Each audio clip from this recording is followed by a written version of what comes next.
Hello everybody and welcome to i-nastava. This is an English lesson for the first grade of high school. Our topic today is art. My name is Livija Pribanić and I will be your teacher in this lesson.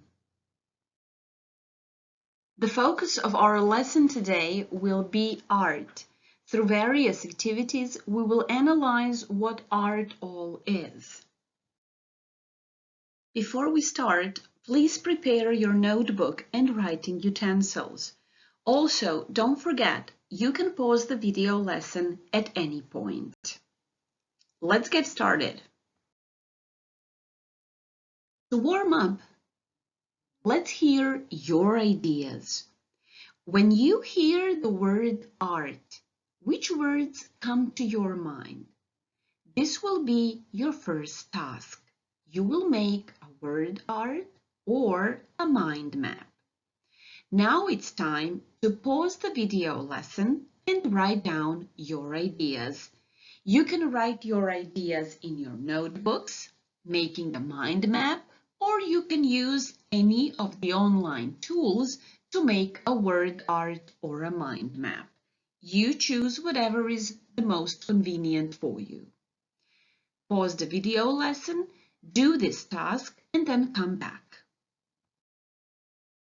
I hope your word arts and mind maps are already finished. Here is my word art and the words I connect to art.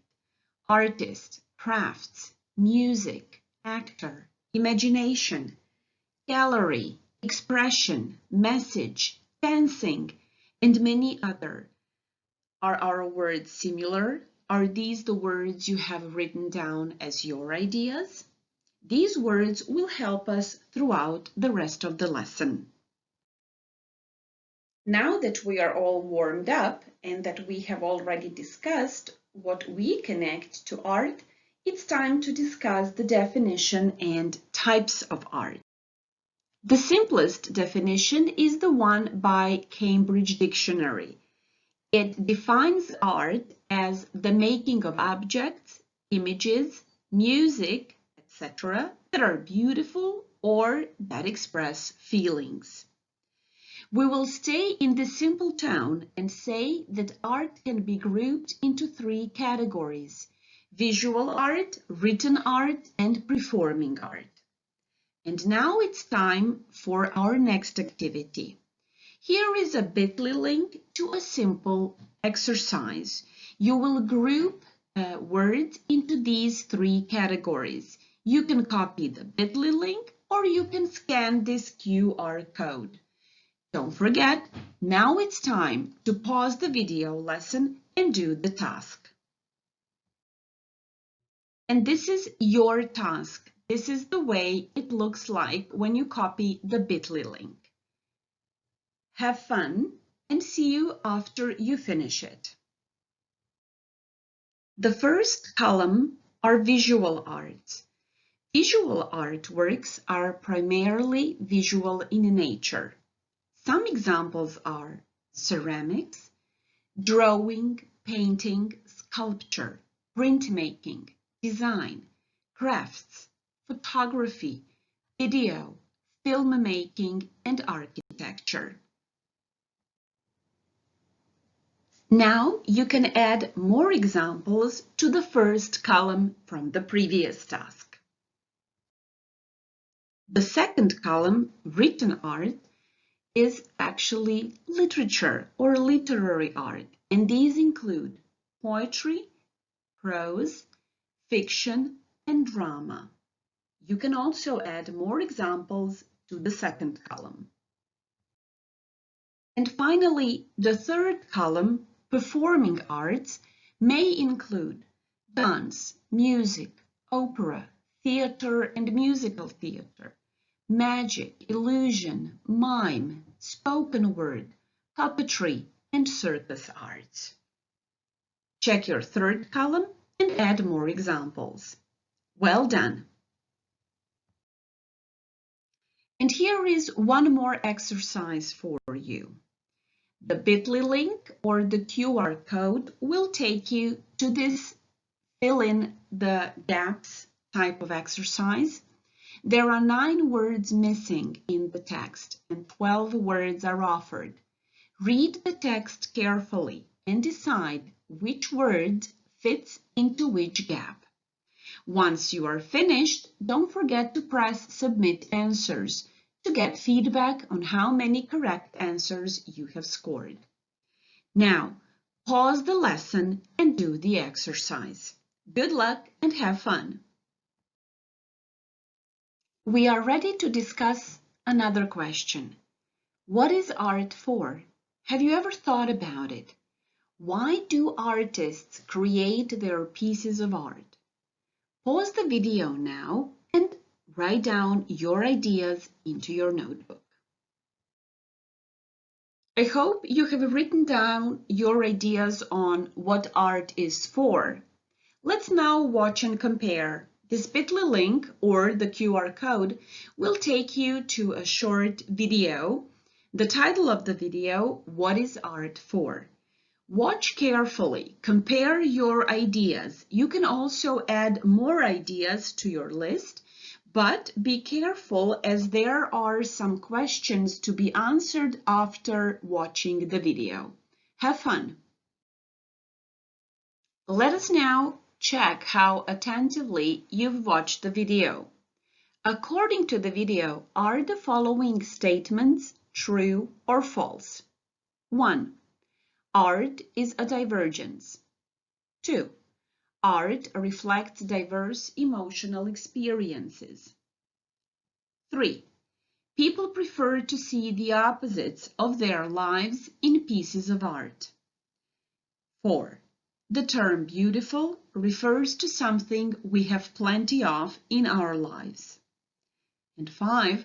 Art restores contemporary social values. Now decide for each of these statements whether the statement is true or false. If you are not sure, you can watch the video again.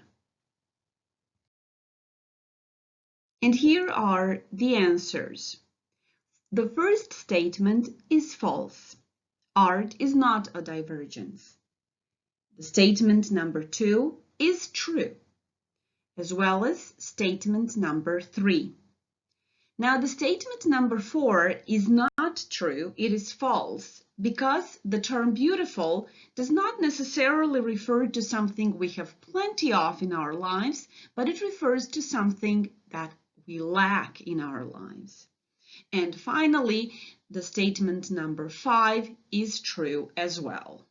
Well done! It's time now to hear you. You will prepare a talk on art.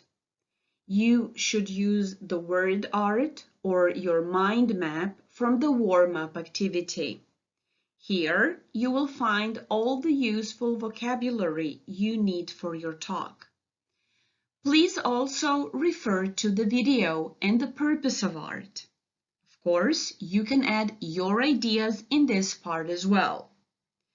Don't forget to name your favorite type of art and give reasons why you like it. If you don't have a favorite type of art, it's okay to express that as well. Just give reasons for it. In the end, give your opinion on the importance of art in your life. When you start preparing your talk, pay special attention to the following. Clarity.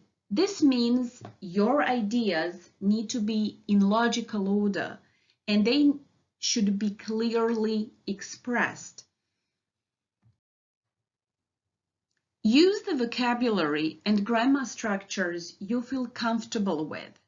There is no point in copying things from the internet because these are not your own words. As for the content, if you use all that we have mentioned in this video lesson, you will have more than enough of content to prepare your talk. Speaking skills are also very important. As your talk will be recorded and you will send it to your teacher, your speaking skills are very important now. Make sure you speak clearly. Pronounce every word correctly. You can check the pronunciation on the internet. And finally, time. There is no point in making a talk that is too long, but there is no sense in making a talk that is too short. So find the golden middle. It can be up to 3 minutes, maybe 4 minutes, or you can do it even in less than 3 minutes, just to make sure that the content is clearly and fully covered. Don't forget to check what the task is about before you finalize your talk. And in the end, don't forget to record your talk and send it to your teacher. And here is our final activity, an exit card. I would like you to write the answers to these 3 questions in your notebook. What did you learn today? What was your favorite part of the lesson? And what was your least favorite part of the lesson? This is all for today. Thank you for being with us today and see you next time. Bye, everybody.